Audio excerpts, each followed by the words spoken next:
Hello, everybody. Bengala Tunji here. Today we shall be looking at internal analysis. Internal analysis. Having gone through competitive forces, we've examined life cycle model. We had examined life cycle costing and its benefits, the BCG matrix. We had looked at the categorization of products in the market. We had examined SWOT analysis. So today we are moving on, and if you are the first timer on this platform, please go and check up competitive forces video so that you can be on the same page with us. So today we shall examine strategic capability, what it means, and how can we have strategic capability, build it up. Then we will look at who is a customer and how can we meet our customers' needs. Then the groupings of customer or types of customer, the 3 types of customer will be examined. Then we'll move on to the 4 P's of marketing mix. The 4 P's of marketing mix. Then we'll establish critical success factors, how it can enhance organization's performance, and critical success factors relationship with key performance indicators will be examined. Then competitors benchmarking will also be examined today. Then we'll wrap things up with value chain. Then we'll move to competitive advantage in our next video. Actually, internal analysis is preparing us for competitive advantage.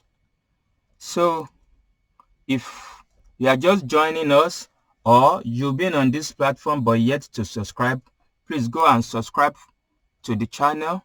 Gems Associates, we are value to your lives, we are value to your businesses.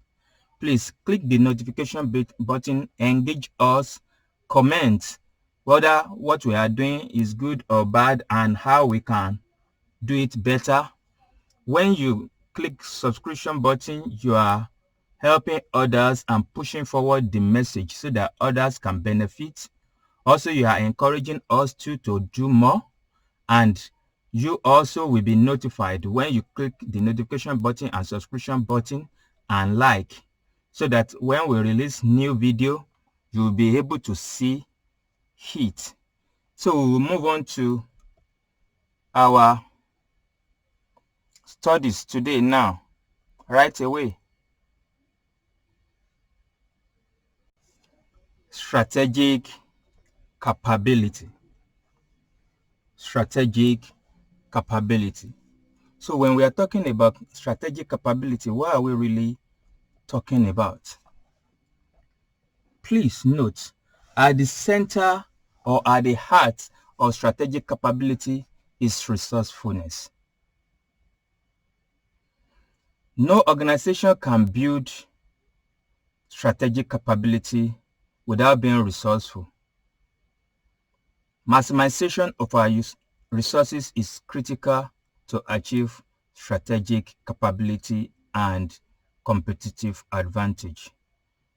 So our core competence must be looked into critically and examine how we can make ourselves strong internally.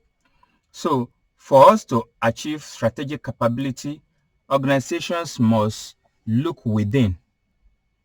What do we have in our arsenal to mesmerize our industry and have a dominance and dominate the market? Let me quickly show us this diagram. Can we see this? So this diagram is depicting strategic capability. You see at the apex is strategic capability, but the base of strategic capability, please, is resources. What do we have in our arsenal?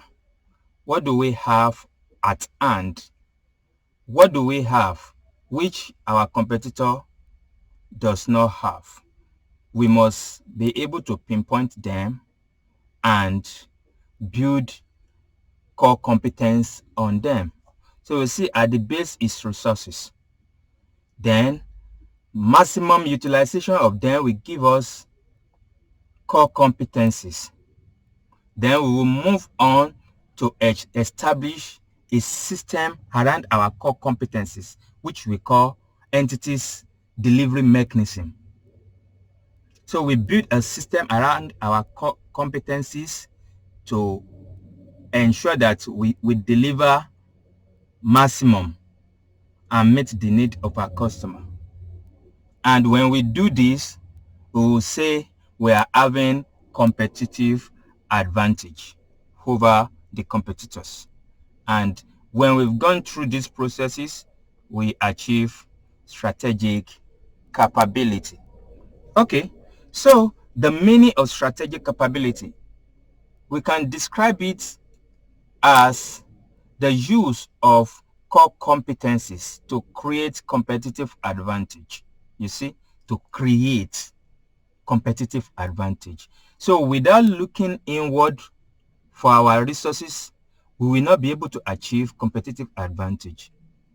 Without maximizing our resources, we will not be able to achieve competitive advantage, and we will not be able to build strategic capability. Performing better and prosper in the industry we are in. So strategic capability reflects the ability of an entity or an organization to use and exploit the resources available to it, and also sustaining the resources and the ability to use the resources, because we must be able to access the resources and we must be able to continue to have the resources. If not, like human resources could be hijacked or poached rather. So we must have it and we must retain it for us to achieve strategic capability. Resources must be accessed, must be retained. Achieving strategic capability. Like I said, strategic capability is built and focused on resources.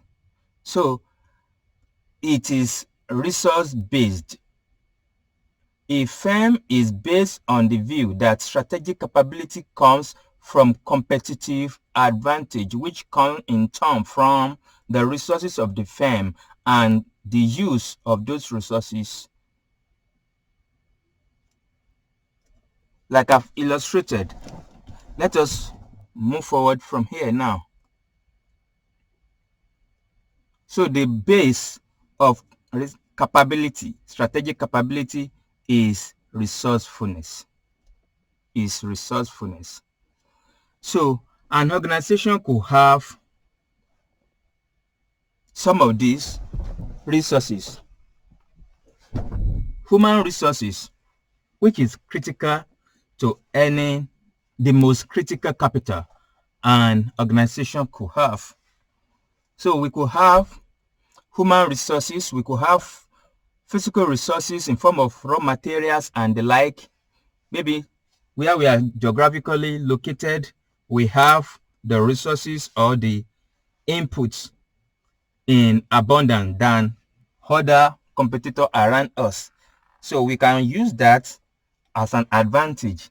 Another resources that an organization could have is financial resources or financial muscle. Of course, human resources will come with intellectual capital too. So if we have intellectual capital, patent rights and the like, these are very solid resources that organization could have. Then we use it maximally rather, so that we can outperform our competitors. So when we are talking about resources, basically we will look at two types or natures of resources. It could be threshold resources, and we could have a unique resources. We have threshold resources and unique resources. So we now ask ourselves, what is threshold resources? What is unique resources? Every industry, every market has threshold resources. So threshold resources simply means to what extent, minimally, must any operator within this industry have resources to start with. Resources to start with. The minimum requirement. That is threshold. Like if somebody wants to go into a higher institution, there's a threshold in the passage of the examination.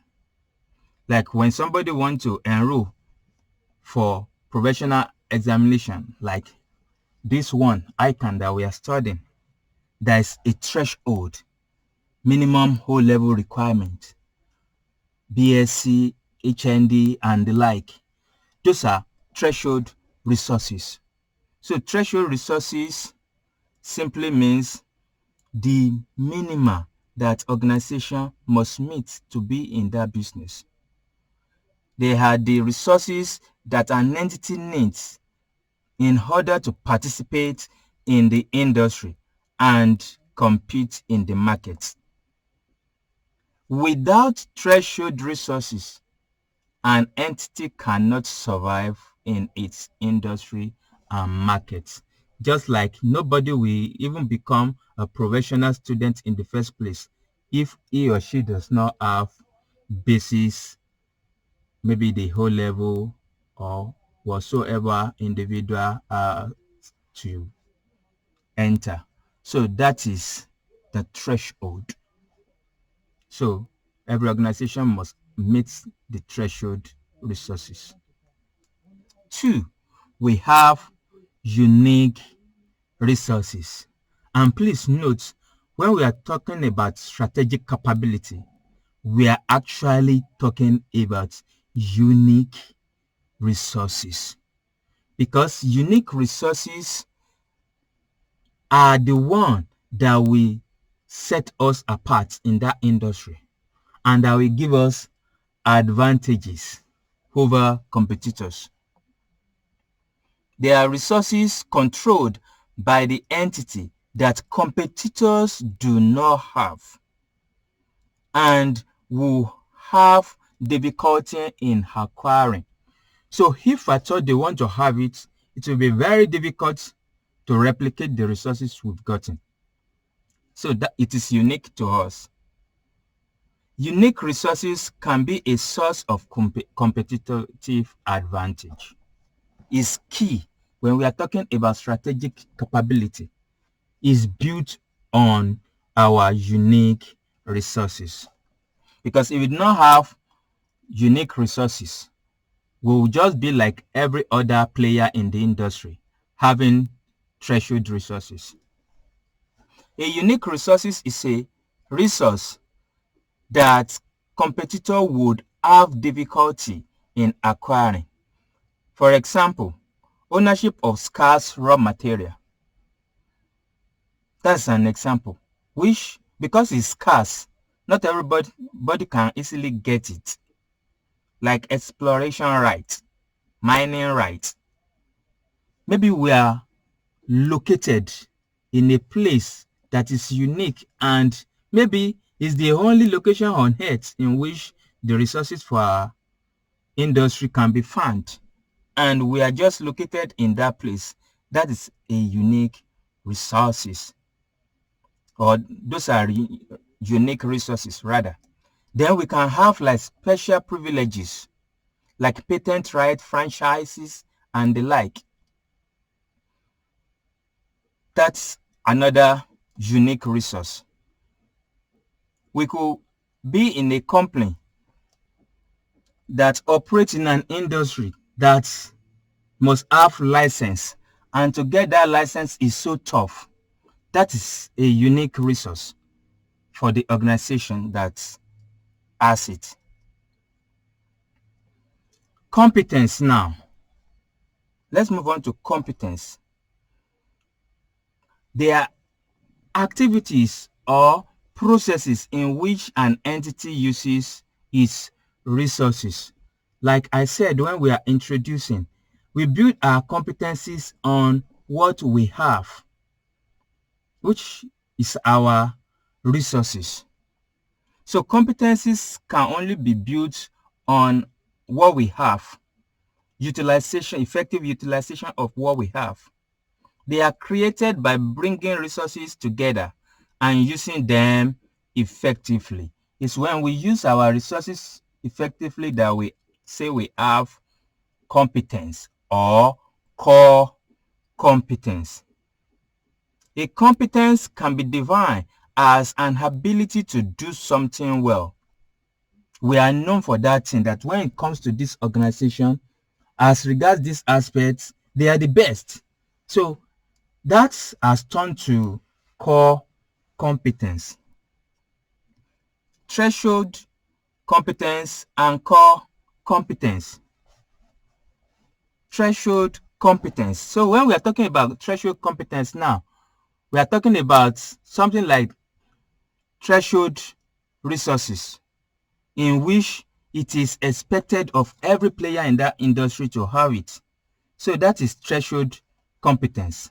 But when we are talking about core competence or core competencies, they are activities, processes, and abilities that give the entity a capability of meeting the critical success factors for products and services and achieving competitive advantage. Is unique to that particular organization.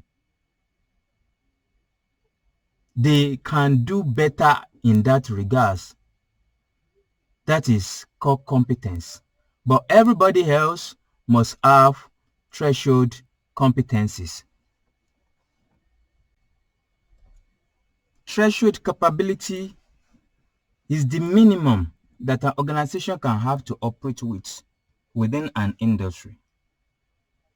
The concept of core competence was actually developed or suggested by two people, Hamel and Prahalad,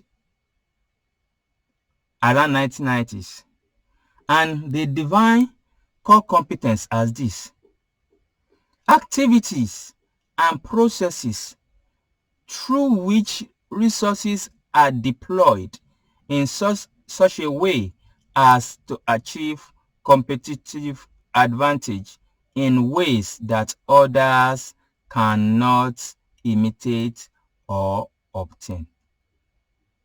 Activities and processes through which resources are deployed in such a way as to achieve competitive advantage in a way or in ways that others cannot imitate or obtain. That is core competence. So to continue to be a market leader or industry leader, it's not good enough that an organization will have core competence. They must be able to sustain it. That is, not only should we be able to access that unique resources, we must be able to continue in accessing it. We must have it. We must be able to retain it. Sustenance of core competence is key for our strategic capability. If not, it's more or less like back to square one, and other competitors can easily overtake us. So sustenance of core competence is key to strategic capability. So in summary, core competence and strategic capability, they go hand in hand. And for us to have sustainable capability, we must have a durable core competence. That is, be able to retain it for longer period. And also, our core competence, we must ensure that it's not easy to imitate by our competitor. So looking at this diagram, we can summarize everything we've been saying in another version. So resources, we can have unique resources and we can have threshold resources. Then when we have our threshold resources, we have something like threshold competence. But when we build on our unique resources, we will eventually have core competence. So having established what core competencies are, what strategic capability is, we want to look in more details about capability. So capability is built on resourcefulness as its base, and effective utilization gives us core competence. So when we are able to do something better than our competitors, we will say we have core competence and capability. But even with that, it's still not good enough. Organizations must develop themselves to have dynamic capabilities. We now ask ourselves, what is dynamic capabilities?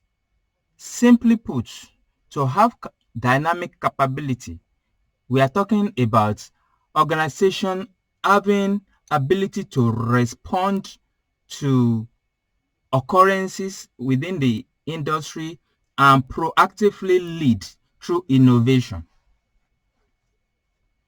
So it's not that we are good or very good in our industry at achieving one thing or the other, producing or rendering a particular service.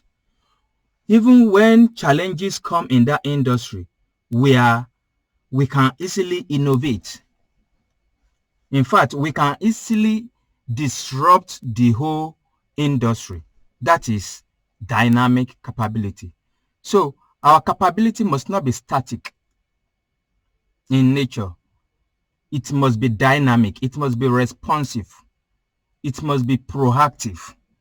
And that is dynamic capability. It's a term used to describe the ability of an entity to create new capabilities by adapting to its changing business environment. Just as we know, the business environment continues to change and is changing so rapidly this day.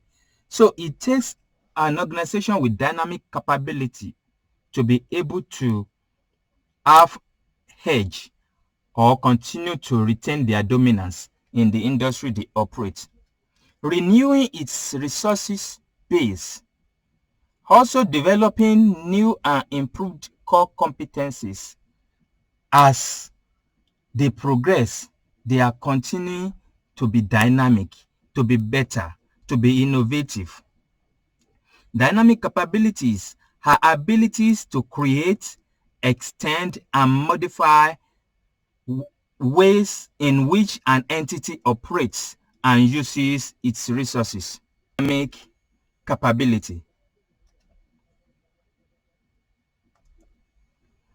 Dynamic capability are the ability of entity to adapt and innovate continually in the face of business and environmental changes.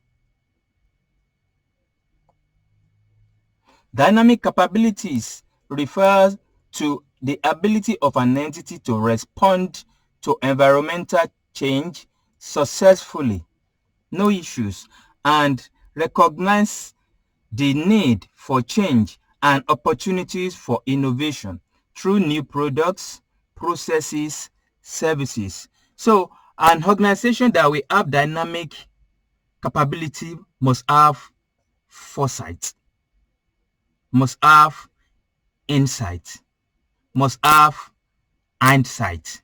So all these three are necessary for us to build dynamic capability as an organization.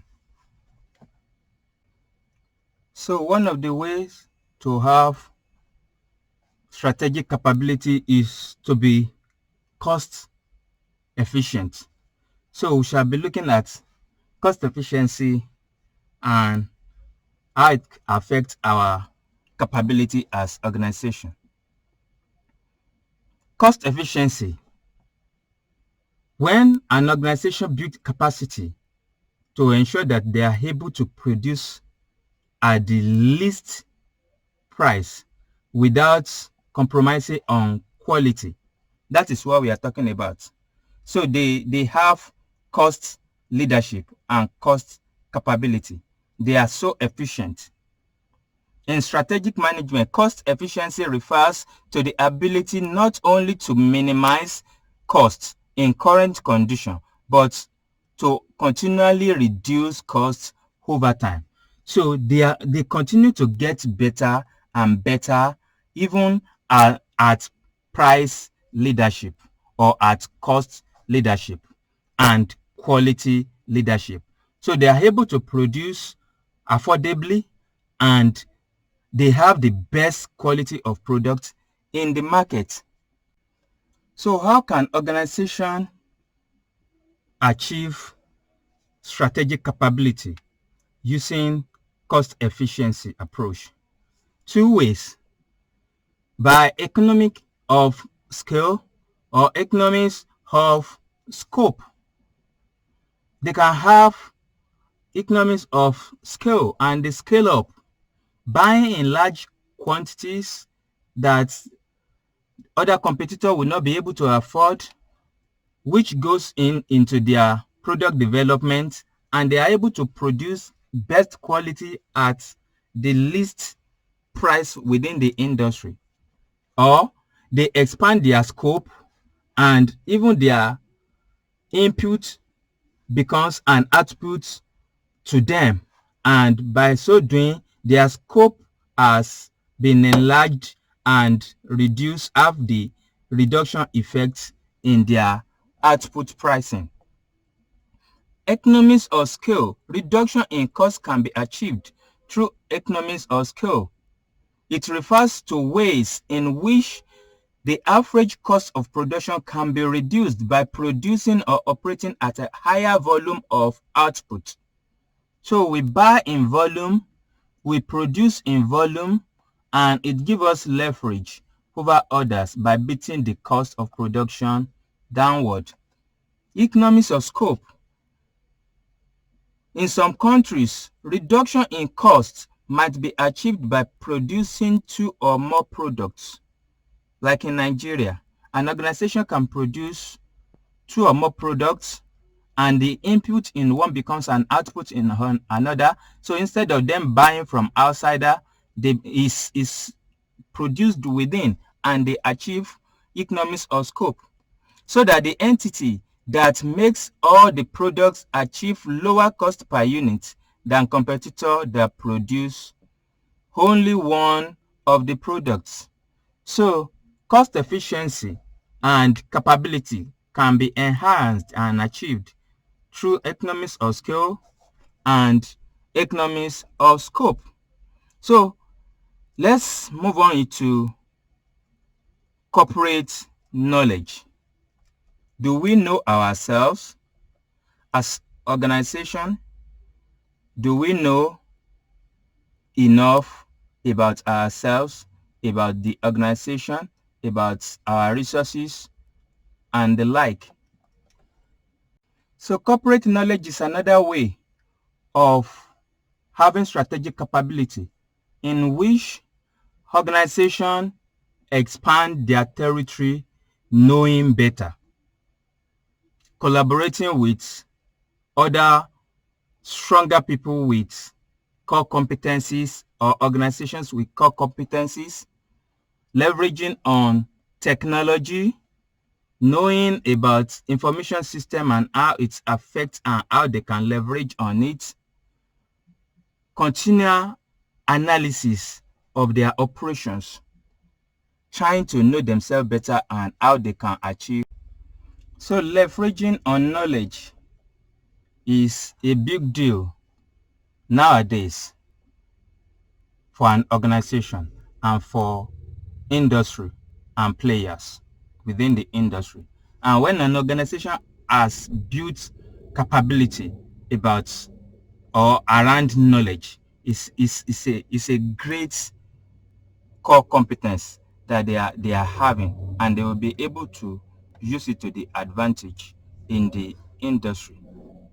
A capability in knowledge management comes from combination of unique resources and core competence and experience in industry or market, which we know this our industry, we be in this industry and we know enough to know that we need to change.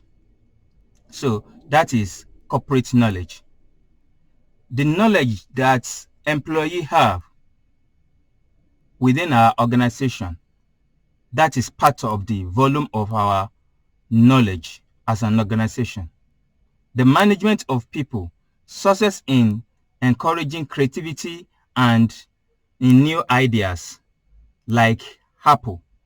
Their slogan is think differently. So that is their corporate knowledge. They are addressing, that slogan is addressing their corporate knowledge, and at the end of the day is building up their corporate capability, because everybody begins to think differently. So leveraging on information system, information technology and the like, these are part of corporate knowledge. Leveraging on information, leveraging on know-how or competencies of employees, leveraging on people management, and everything that surrounds information and knowledge is a capability that organization could have and leverage upon. As we are wrapping things up on corporate knowledge, it's important that we know that before we can have corporate knowledge, we must have examined ourselves, asked ourselves some series of questions as organizations. Like I want to believe, was it Aristotle that said it, that a life that is not evaluated does not worth living. So life must be evaluated, just like organization too must ask themselves some series of questions to know themselves better. So in doing this, we must profile ourselves or audit ourselves to know better about our organization, our resources, our capabilities. We must ask ourselves some series of questions which we call corporate profiling or resources audit. So we must ask ourselves some fundamental questions like, what are the resources that we need as an organization? Or what are the sources of our resources to be assessed? What are the cash flows of the entity? Which product is bringing in, which one is not bringing in? What are the sources of liquidity, that is available cash or borrowing? How well does it control trade receivable, that is our debtors or indebtedness to us?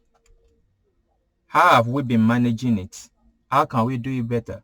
It's part of series of questions and audits that we must ask ourselves to know ourselves better as a corporate organization.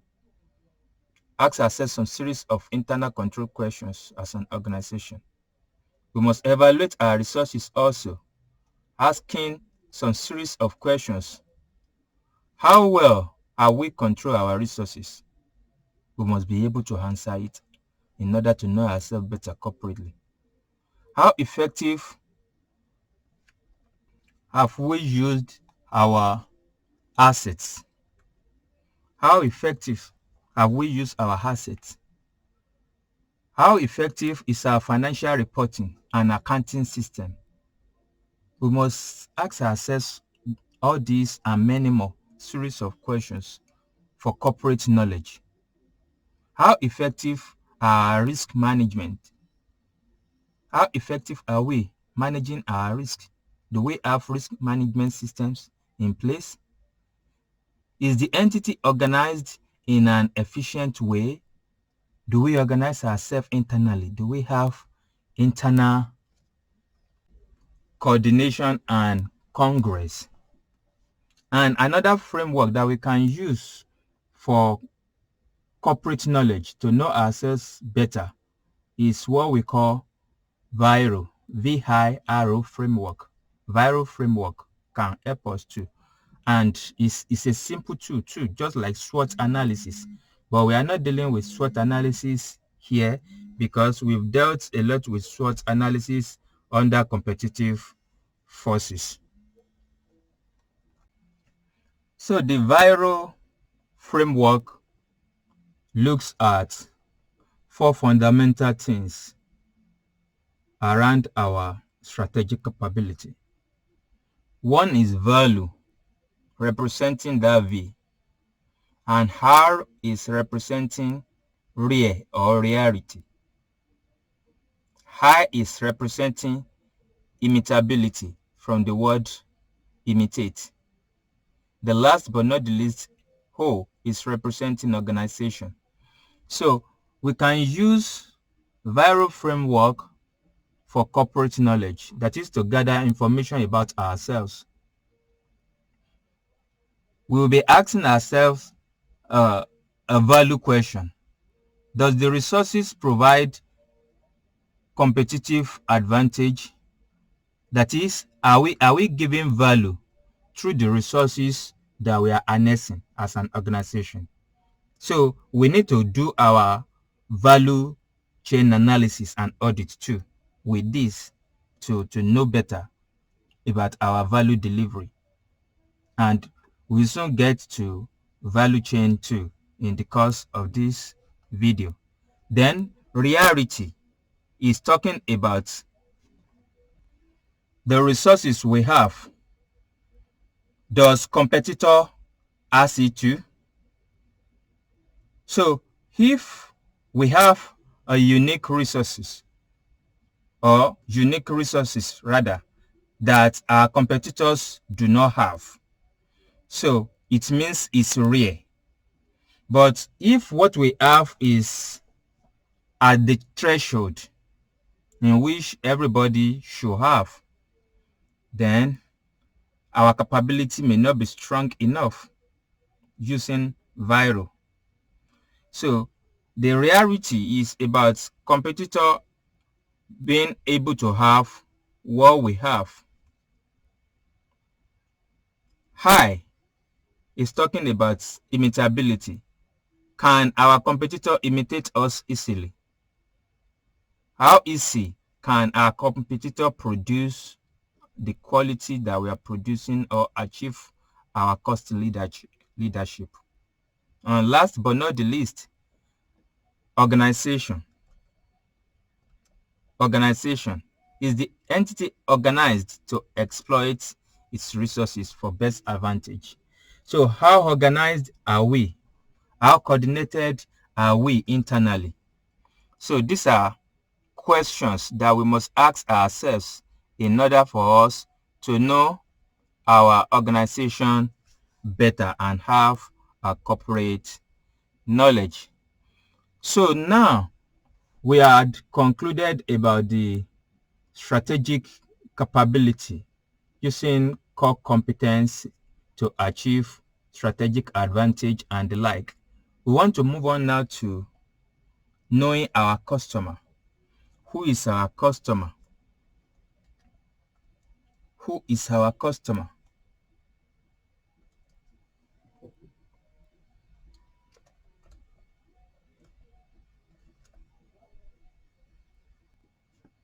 So simply put, a customer is somebody or anybody who appreciates our service enough or our products, goods and services enough to compensate us for the job well done. That is who a customer is. So a customer is a person or an organization that could exchange the delivery of our value or services or goods or products with a purchase consideration. So when we have that, or when we see that happen to us, we know that we have a customer. So having known our customer, what is our market? What we sell to them, the niche in which we are operating within, that is our market. If you are in education, education is a market, educational industry. If you are selling children goods, you are in children market. Now we could still segment it. So we can divide our market by who we are rendering services to, our potential customer, and the like. So, but a business owner must be able to ask ourselves a question and answer it. Why is customers buying from us? Why is customers buying from us?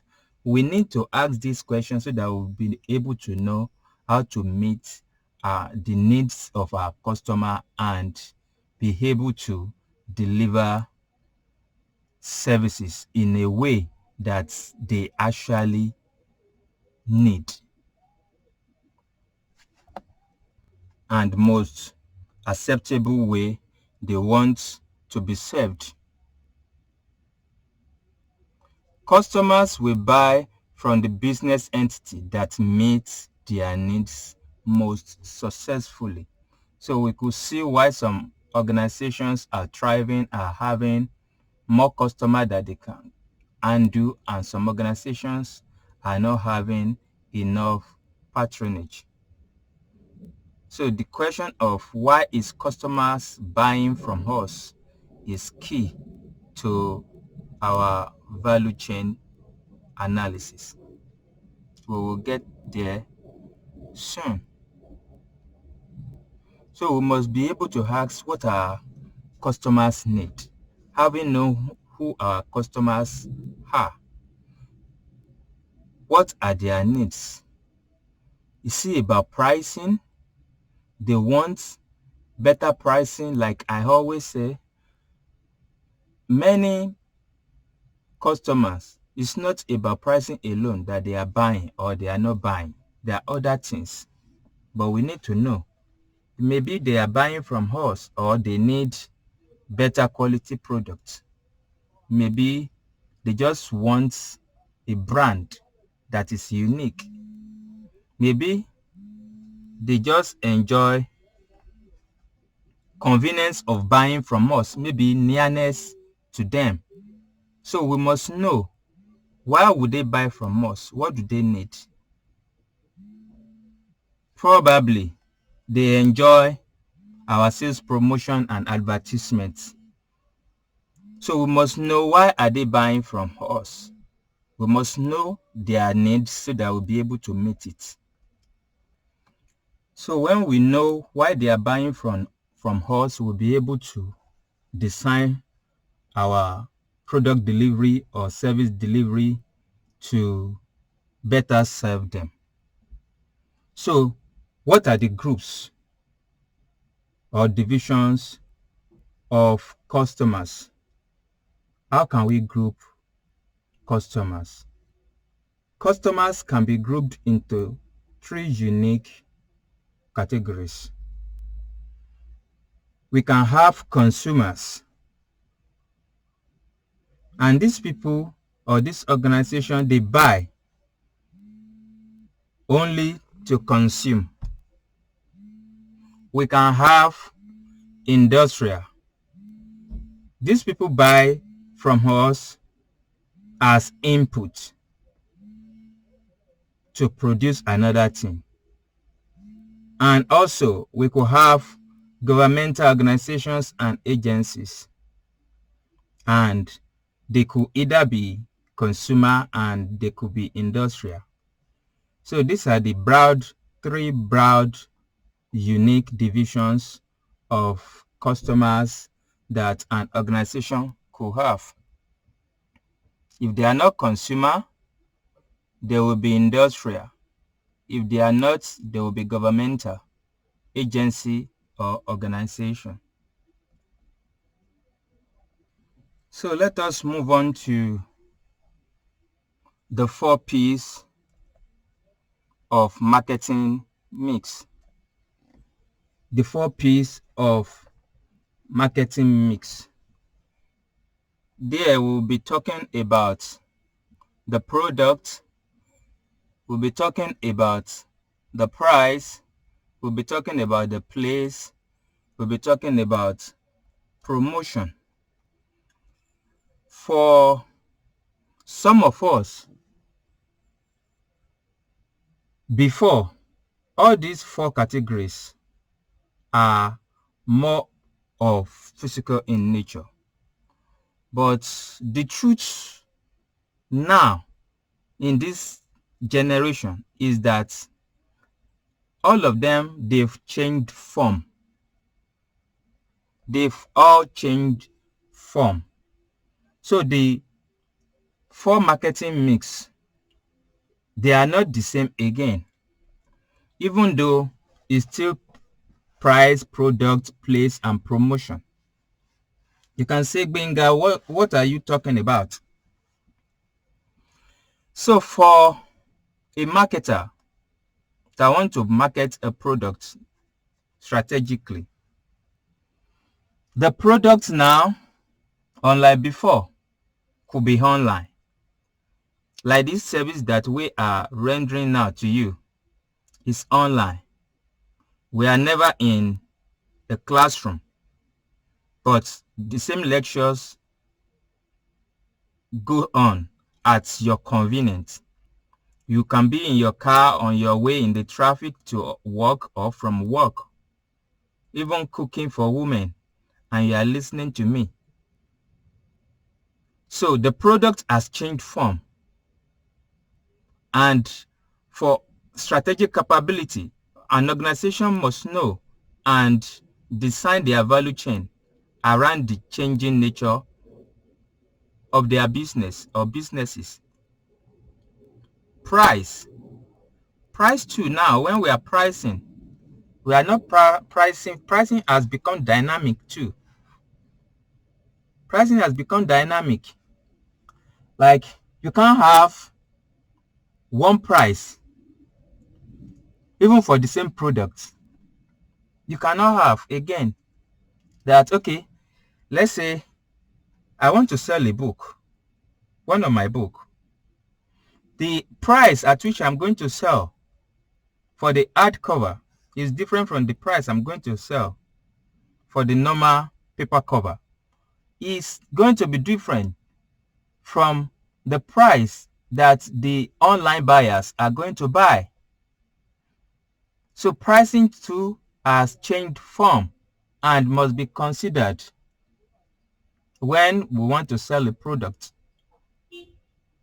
Also, place has changed too. We don't need to be physically present somewhere before we can sell again. We can sell anywhere in the world.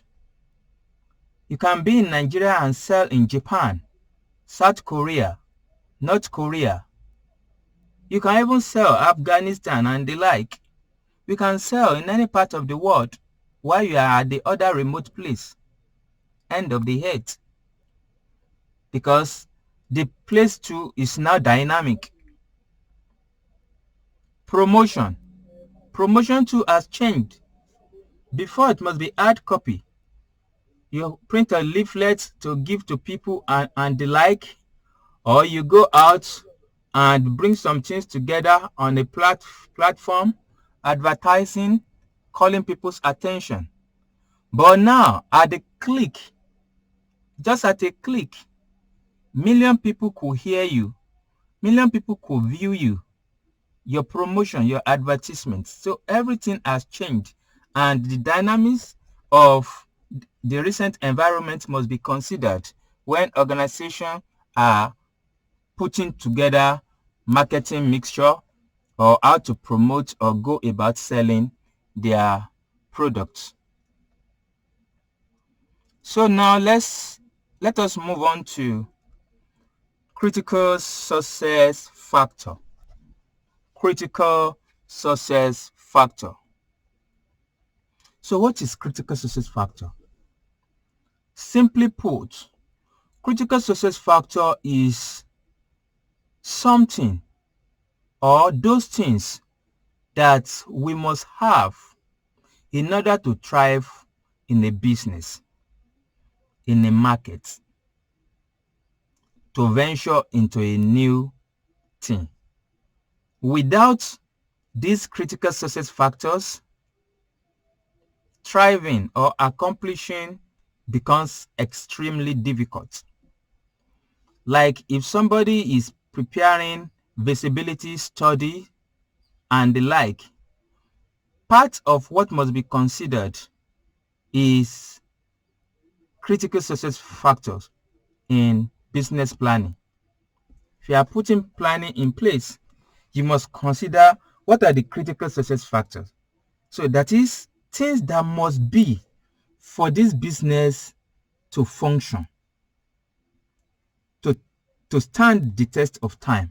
All these things must be present. Critical success factors are factors that are essential to the strategic success of a business. They have been defined as those components of strategy in which the organization must excel to outperform competitor. That was definition from GSW, Johnson Schools and Whittington. When management are analyzing a market or customer in the market, they should try to understand which factors are essential to succeed in business in this particular market. So all those factors are what we call critical success factor, CSF. So key performance indicators. Key performance indicators. Basically, when we are talking about key performance indicators, we are talking about critical success factor. The difference is that critical success factors are a bit subjective, but key performance indicators are objective. What do I mean? Why critical success factors may not be measurable? Measurability is involved in key performance indicators. KPIs must be measurable.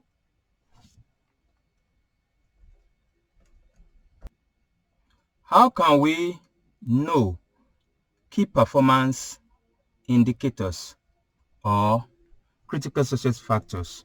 Let's say we want to go into a new market. We could understudy some of the organizations, producers that have gone ahead of us in that industry. What makes them successful? Those are critical success factors. That does not mean we will be able to replicate it in total, but that gives us an idea as to how we should go about our business too. Critical success factors are also important in strategic implementation. So by the time we are executing and fleshing up our organization, we must consider all these aspects of our operations, which we know will make us successful. Critical success factors should be identified during the process of assessing strategic positioning. Which organization do we want to form? What do we want to be selling? So we must consider Do we have what it takes to be in that market? So those things that it takes are the critical success factors. They are also important in strategic implementation. They are important in measurement of performance. In fact, measurement of performance must be built on critical success factor. And the measurability side of it is what we call key performance indicator. So let us see the dimensions that Johnson and School have to add to critical success factor idea.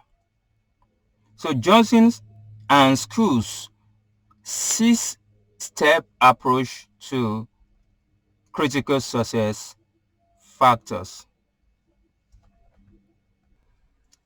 So these are the 6 steps that JSW or JS specifically give to us, Johnson and Schools, in approaching critical success factor. First of all, we should identify the critical contributors to our profitability. What will make this business we want to venture into to be profitable? We must be able to identify them from the onset.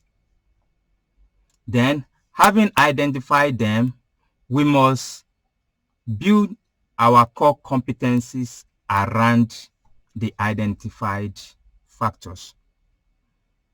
So the second step is identify what is necessary, that is the critical competencies, in order to achieve a superior performance in the critical success factor.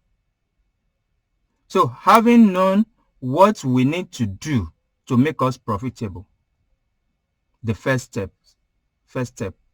Then the second step is we must develop ourselves to have core competencies in it. Having done that, the next step is to develop the level of critical competence so that it acquires the ability to gain a competitive advantage. So now, having known critical competencies required, we must begin to develop ourselves in those areas. Then after we've done that, we must identify key performance indicators. That is, we must turn all those core competencies to measurable factors. We must be able to put figures on them so that it could be measured. So step 4 is about the measurability or KPI. You see that I link together measurement and KPI because that is the difference between it and critical success factor. After we've done that, we should give emphasis to developing critical competencies to everybody in the house. That is our employees, management style, and everybody. We must continue to emphasize it that everybody must develop himself or herself to this level of competence. Then after we've done that, we must continue to monitor.